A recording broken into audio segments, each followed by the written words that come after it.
Hey everyone, welcome back to the channel. In this video I'm going to be discussing a series on Netflix called The Dragon Prince. In case you haven't seen it, there may be some spoilers ahead, but before I get into it, please subscribe to the channel, ring the bell icon if you want to be notified when we post new videos, and like this video with the thumbs up button down below. Anyway, I'm going to go ahead and get into it. In this video I wanted to discuss the Dragon Prince series because they just released the new season, and well, personally I didn't actually enjoy it. But the reason why is because of this. First off, when I was watching the first two seasons, or the first seasons of the show in general, the series was fun, full of adventure. It had the spirit of the Avatar The Last Airbender series, because it's created by the same creators. The story follows Callum and Ezran and a bunch of elves and fantasy creatures. And, well, the entire story, albeit a little bit flawed here and there, whether it be because of the voice acting or because certain aspects of it are a little bit cheesy, but you know, it still reminds me of the original Avatar The Last Airbender series in certain areas. You know, you have the primal stones and you have all these things. Now granted, I'm not a fan of witchcraft and sorcery. It's not something that I like to follow around and see on TV or movies. I'm a Christian, so it's just not something I like to see. But what I will say is I do like the spirit behind certain things when it comes to this show. I like the characters. I like the voice actor for Callum, obviously, who played Sokka on the Avatar The Last Airbender series. And generally, he's always entertaining to hear. He's ridiculous and fun. But whenever I see also the relationship between him and his elf girlfriend, it's honestly hilarious and it's funny. I like the fact that they got right into it. They didn't wait and create a long burn thing for their relationship, but this season was strange. They changed the design of the characters, and granted, I understand they're trying to mature the characters, but the voice actor for Ezran wasn't replaced, so it seemed a little off.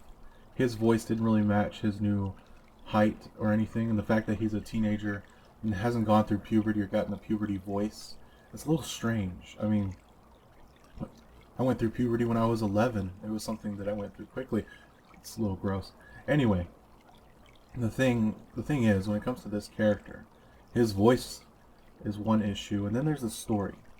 There really was none. The whole story seemed a bit ridiculous, a little convoluted compared to the previous seasons.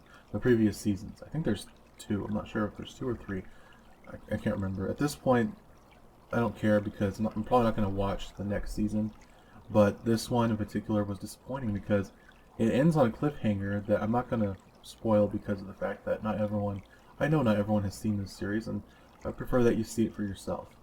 But when it comes to the entire series, it lacks, on the final season, it lacks the same spirit or the same heart that the first seasons had.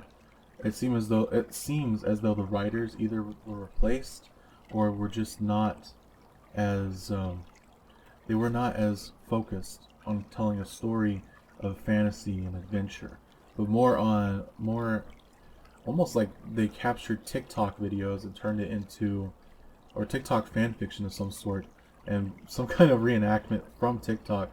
They freaking had a floss dancing in it. Like they had floss dancing. It's like, what the heck? That's like the worst thing I've ever seen in a TV series. And I don't like slamming a series. It's all par for the course because of the fact that it's not what I was hoping to see. Granted, I am more than likely not the audience that they're trying to reach. They are probably trying to shift gears because it's a cartoon. They want it to focus on kids, and that's fine. That's all fine. But with the amount of killing and if it is for children, then indoctrinating children into sexual practices that are not typical, it's not something I want to see in a series.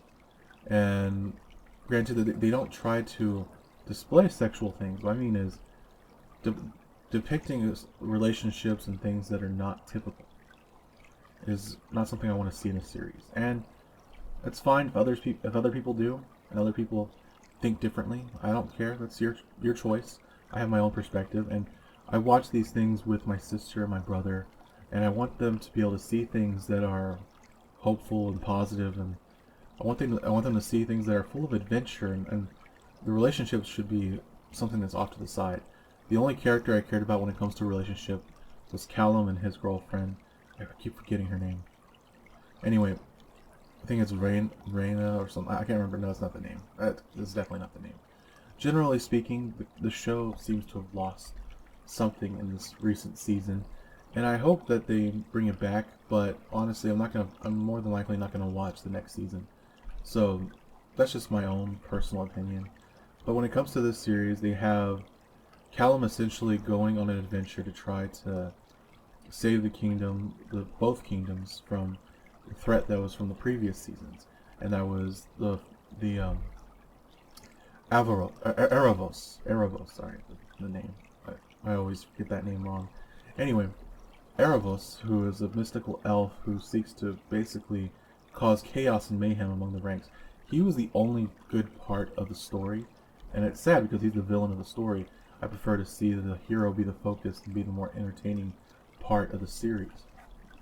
But generally speaking, whenever I was watching this, I couldn't believe that they took so much focus away from him, and yet at the same time still tried to maintain a level of focus, and it was very, very unsettling. And it's fine that they're trying to build up this villain. I guess it's kind of like in Star Wars, The Empire Strikes Back, where the villain was the real focus of the story, where Darth Vader and Emperor Palpatine were the primary characters, really, of that story, and the reason why they won was to deviate from the typical status quo to create a unique story. And maybe they were trying to do that with this, but the issues far outweigh the intrigue of that possibility. And also, it ends on a cliffhanger that leaves you. It's supposed to leave you wanting more, but it kind of doesn't. At least from my perspective, and also from my sister's perspective and my brother's. My brother would join me on this one, but he's not really into this webcam function and just chatting. He's more of a gamer. In fact, both of us will probably be getting into gaming videos pretty soon. But anyway, that aside, this video, the reason why I'm discussing this is because of the fact that I want to see more fantasy series that focus on the elements of whimsy, the focus on elves being more, the elves, I want them to be more charismatic, not cheesy, not corny. And one of the things that I liked about the beginning of the series, like I said, it was the heart behind it. It had a soul to it that really you just can't get past. And when you see the previous episodes in the previous season, you can't get past how much it's dipped in its quality. Maybe they replaced the writers, I don't know, I'll have to check that out. But I'm not a news source, I'm not a multimedia person, I am just trying. I know how to edit a video and I know how to do things like that. I'm learning how to do this, speaking with you. Anyway, I think that's all I'm going to talk about for today. Thank you for watching. If you like this video, hit the thumbs up button down below. And please subscribe to the channel and share with your friends. Goodbye, and see you soon.